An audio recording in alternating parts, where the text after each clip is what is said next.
నిజామాబాద్ జిల్లా సాలూరు మండలం హున్సా గ్రామంలో రాష్ట్ర ప్రభుత్వ సలహాదారు బోధన్ ఎమ్మెల్యే ప్రొద్దుటూరి సుదర్శన్ రెడ్డి జన్మదిన వేడుకలు ఘనంగా నిర్వహించారు.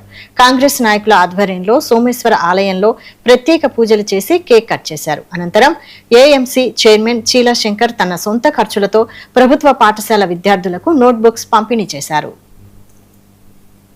బోధన్ ఎమ్మెల్యే గారి బర్త్డే సందర్భంగా ఈరోజు హున్సా గ్రామంలో శివాలయంలో అభిషేకము మరియు కేక్ కటింగు మరియు పాఠశాలలో నోట్బుక్ల పంపిణీ చేయడం జరిగింది. సుదర్శన్ రెడ్డి సార్ గారికి పిల్లలంటే చాలా ఇష్టం. అలాగే రైతులు కూడా రైతుల కోసం ఎప్పుడు శ్రమించేవారు మన పెద్దలు ఎమ్మెల్యే సార్ గారు. అయితే ఈరోజు వారి జన్మదినం పురస్కరించుకొని ఈరోజు ప్రభుత్వ పాఠశాలలో నోట్బుక్లు పంపిణీ చేయడం జరిగింది. అలాగే అన్నదాన కార్యక్రమాలు కూడా ఉన్నాయి.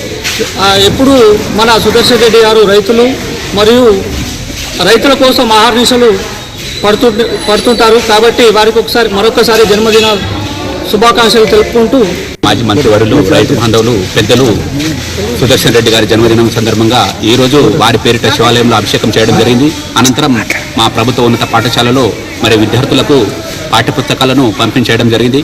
మరి సుదర్శన్ రెడ్డి గారు నిండు నూరేళ్లు ఐశ్వర్యాలతో జీవించాలని, వారు ఆరోగ్యంగా ఉండి మరి ఈ నియోజకవర్గానికి సేవ చేసే అవకాశం ఆ భగవంతుడు కల్పించాలని కోరుకుంటూ వారికి మరొకసారి మా హున్సా గ్రామ ప్రజల తరఫున జన్మదిన శుభాకాంక్షలు.